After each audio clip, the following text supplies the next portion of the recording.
শহরটার আকাশে তখন থমথমে এক মধ্যরাতের ক্যানভাস, যেখানে গোলমরিচ ছড়ানো তারার আলোতেও বারুদের গন্ধ স্পষ্ট অনুভূত হচ্ছিল। বৈরুতের ভাঙা দেয়াল ঘেরা এক রাস্তায় দাঁড়িয়ে থাকা তরুণটি ক্লান্ত চোখে দূরে তাকিয়ে ভাবছিল, মানুষের উচ্চাসা কিভাবে নিমেষেই মাটির সঙ্গে মিশিয়ে দিতে পারে গোটা একটা জনপদ।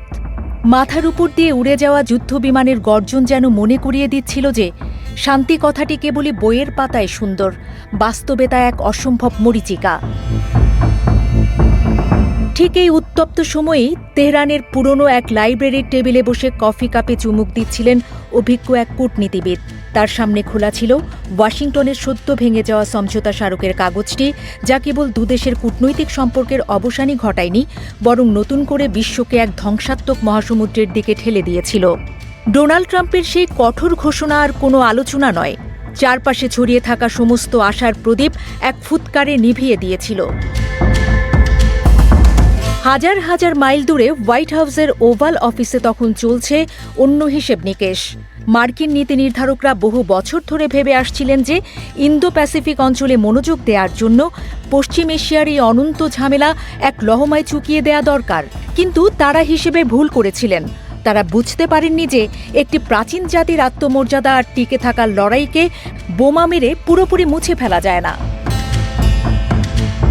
তেহরানের অলিতে গলিতে তখন সাধারণ মানুষ এক অদ্ভুত অনিশ্চয়তার ভেতর দিয়েই তাদের দৈনন্দিন জীবন চালিয়ে যাওয়ার অদম্য চেষ্টা করছিল। স্কুল শিক্ষক থেকে শুরু করে খেটে খাওয়া দিনমজুর, সবার চোখে মুখে ছিল একই প্রশ্ন, আর কত রক্ত ঝরলে এই অকারণ অন্ধত্ব ঘুচবে?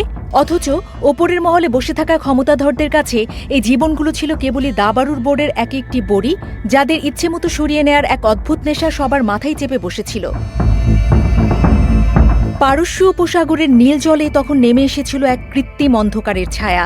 হরমুজ প্রণালীর বুকে ভাসমান বিশাল সব তেলবাহী জাহাজের চলাচল হুট করেই থমকে গিয়েছিল, কারণ যুদ্ধ এখন জলপথের নিয়মকানুনগুলোকে পুরোপুরি বদলে দিয়েছিল।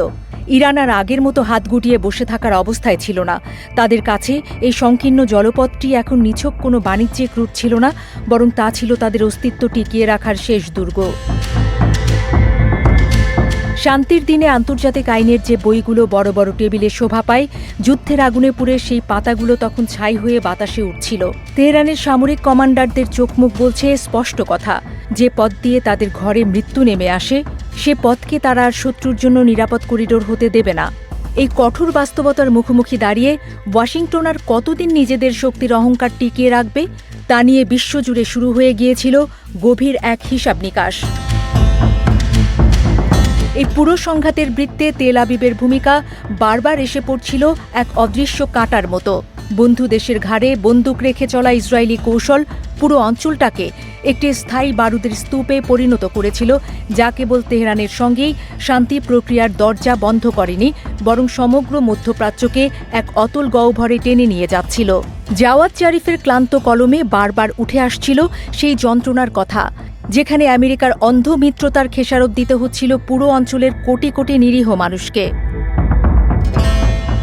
তবে মানুষের এই অন্ধজিদের মাঝেও একটুখানি আশার আলো জ্বালানোর চেষ্টা করেছিলেন সেই অভিজ্ঞ অধ্যাপক। তিনি বিশ্বাস করতেন যে চিরকাল লড়াই চালিয়ে যাওয়া কোনো সমাধান হতে পারে না, কারণ দুই পক্ষেরই একটা জায়গায় থামতেই হবে। তেহরান ও ওয়াশিংটন কখনোই ভালো বন্ধু হয়ে উঠবে না জেনেই তিনি প্রস্তাব করেছিলেন এক বাস্তবসম্মত অনাক্রমণ চুক্তির, যা অন্তত সাধারণ মানুষের জীবন বাঁচানোর একটি ন্যূনতম সুযোগ তৈরি করতে পারে।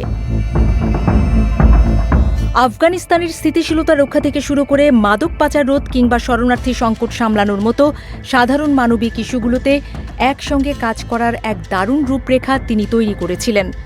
আমেরিকার পক্ষ থেকে অর্থনৈতিক নিষেধাজ্ঞা তুলে নেয়া এবং যুদ্ধবিধ্বস্ত ইরানের পুনর্গঠনে $300 বিলিয়ন একটি বিনিয়োগ তহবিল গঠনের চমৎকার এক প্রস্তাবের কথা তিনি মনে করিয়ে দিয়েছিলেন। বিনিময়ে ইরানও চিরকালের জন্য পারমাণবিক অস্ত্রত্যাগের সাংবিধানিক গ্যারান্টি দিতে প্রস্তুত ছিল। কিন্তু সেই সুন্দর ভবিষ্যতের স্বপ্নগুলোর সামনে বারবার দেওয়াল হয়ে দাঁড়িয়েছিল দশকের পর দশক ধরে জমে থাকা গভীর অবিশ্বাস আর ক্ষতের দাগ। অতীতের রক্তক্ষয়ী সংঘাতগুলোর স্মৃতি মানুষের মন থেকে এত সহজে মুছে যাওয়ার নয়, বিশেষ করে যখন বর্তমানের আঘাতগুলো তা তাজা করে তোলে প্রতিদিন। তবুও পারস্যের সেই বুদ্ধিজীবী হাল ছাড়তে নারাজ ছিলেন, কারণ তিনি জানতেন যুদ্ধ থামানোর রাস্তা যতই কঠিন হোক না কেন, তার বিকল্প কেবলই মানব সভ্যতার বিনাশ।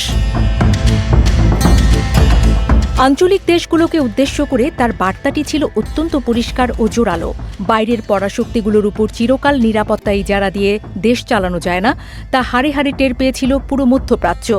কুয়েত আক্রমণ থেকে শুরু করে সাম্প্রতিক এই ভয়াবহ হানাহানি সবকিছুর মূলে ছিল সেই পরনির্ভরশীলতার মরণ ফাঁদ।